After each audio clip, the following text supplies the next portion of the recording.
Welcome students. तो last lecture में हमने ये पढ़ा था कि कॉची इंटीग्रल फार्मूला को कैसे प्रूफ करते हैं। तो देखिए, कॉची इंटीग्रल फार्मूला हमने क्या पढ़ा था कि अगर हमारे पास कोई भी एक क्लोज्ड कंटूर है C और अगर हमारे पास f ऑफ z कोई भी एक फंक्शन है जो इस क्लोज्ड कंटूर पे और उसके अंदर एनालिटिक होता है, तो हम अगर इस कंटूर में हमारे पास कोई a पॉइंट है तो जो इंटेग्रल होता है हमारे पास f of z upon z minus a का इस क्लोज्ड कंटूर C पे, वो हमारे पास क्या आ जाता है 2 पाई आइटा f ऑफ a। तो आज हम इसी पे कुछ एग्जांपल्स करेंगे, जैसे कि जिससे हमको ये पता चलेगा कि इंटेग्रल्स कंटूर इंटेग्रल्स निकालते वक्त इनको कैसे यूज़ करना है। तो सबसे पहले देखिए, जो हम इंटेग्रल निकालते हैं वो ये निकालते हैं, that is the integral of 1/z dz mod z is equal to 1। तो आज तक जब भी हमने इस इंटेग्रल को सोल्व किया है तो वो हमने इसको पैरामीट्रिक फॉर्म से, दैट इज़ द जो हमने डेफिनेशन होती है कंटूर इंटेग्रल की, वैसे सोल्व किया है।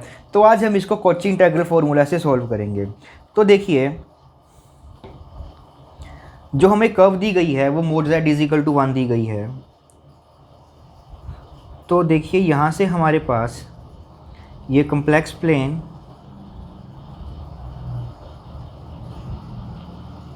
और ये मान लेते हैं कि ये हमारे पास क्या आ गया, एक सर्कल आ गया, यूनिट सर्कल आ गया। तो अब देखिए, जो ये फंक्शन है, तो अगर हम इसको इंटेग्रल को इस फॉर्म के साथ कंपेयर करते हैं तो इसमें हमारे पास क्या होता है कि हमको ऊपर की वक्त एक एनालिटिक फंक्शन चाहिए जो कि इस पूरे के पूरे डोमेन में क्या हो, एनालिटिक हो।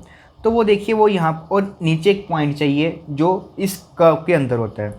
तो यहाँ से अगर हम इसको कंपेयर करेंगे तो a मेरे पास पॉइंट आ जाएगा 0 और यहाँ से आपके पास जो f ऑफ z फंक्शन बनने वाला है वो कांस्टेंट फंक्शन बनेगा, ठीक है। तो डैट मीन्स यहाँ से जब हम इसका इंटीग्रल निकालेंगे 1/z dz, यहाँ पर जो वन फंक्शन है हमारे पास वो इस पूरी डोमेन C पे, क्लोज कंटूर C पे और इसके इनसाइड एनालिटिक है और नीचे की तरफ मेरे पास z माइनस 0 पॉइंट है। तो इसका जो इंटीग्रल आ जाएगा डायरेक्टली वो 2 पाई आयोटा f ऑफ 0 आ जाएगा और ये हमारे पास एक कांस्टेंट फंक्शन है। तो इसी तरह से इसकी जो इंटीग्रल की वैल्यू आएगी वो आ जाएगी आपके पास यहाँ से डायरेक्टली 2 पाई आयोटा। तो देखा हमें किस सिंपल वे से हम जो है इसका इंटीग्रल है with the help of Cauchy integral formula से निकाल सकते हैं। अब दूसरा एक और एग्जांपल करते हैं हम इसके साथ की। देखिए, अब हमें क्या करना है, इंटीग्रल निकालना है sine of z upon z। अब हमें ये फंक्शन गिवन है। तो देखिए, जो ये फंक्शन हमारे पास गिवन है, तो सबसे पहले ये हमारे पास फिर से ही यूनिट सर्कल ही रहेगा।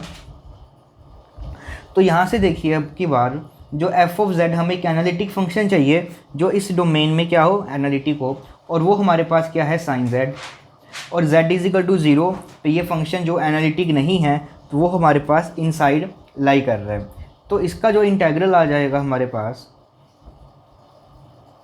वो आपके पास आ जाएगा 2 पाई आइटा f ऑफ 1 पे और हमारे पास साइन z, दैट मीन्स ये आ जाएगा हमारे पास साइन ऑफ 1। तो देखिए कितने सिंपल वे से हमने जो है इसका इंटीग्रल है वो इवेल्युएट कर लिया। तो हम थर्ड एग्जांपल करते हैं। तो इस एग्जांपल में देखिए, हमने ये इंटीग्रल को इवेल्युएट करना है। तो सबसे पहले हम क्या करते हैं, अपनी कर्व को ड्रॉ कर लेते हैं। ये मेरे पास mod z is equal to curve है और 1 इसके इनसाइड लाई करेगा और 3 जो है वो आउटसाइड लाई कर रहा है।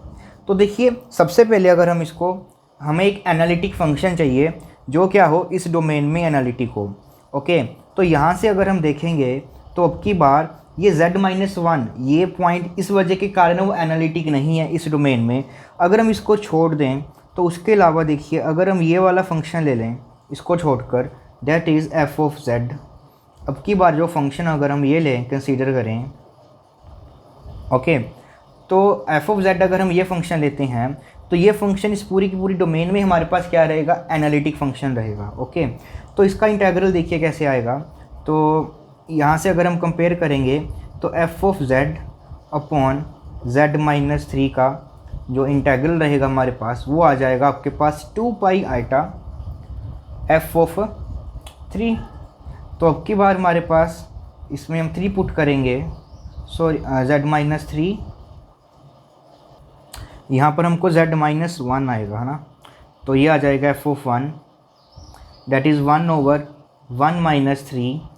तो ये आ जाएगा आपके पास 2 पाई आइटा अपॉन माइनस 2। तो इस इंटीग्रल की वैल्यू आ जाएगी आपके पास माइनस पाई आयोटा। देखिए कितने सिंपल से जो है इजी वे से हम जो है इनके इंटीग्रल्स को इवेल्युएट कर पा रहे हैं। तो नेक्स्ट हम एक और एग्जांपल करते हैं। तो अब देखिए हमें ये इंटीग्रल को इवेल्युएट करना है। तो सबसे पहले हम अपनी जो कर्व है वो ड्रॉ कर लेते हैं और ये रहेगी हमारे पास mod z is equal to 3।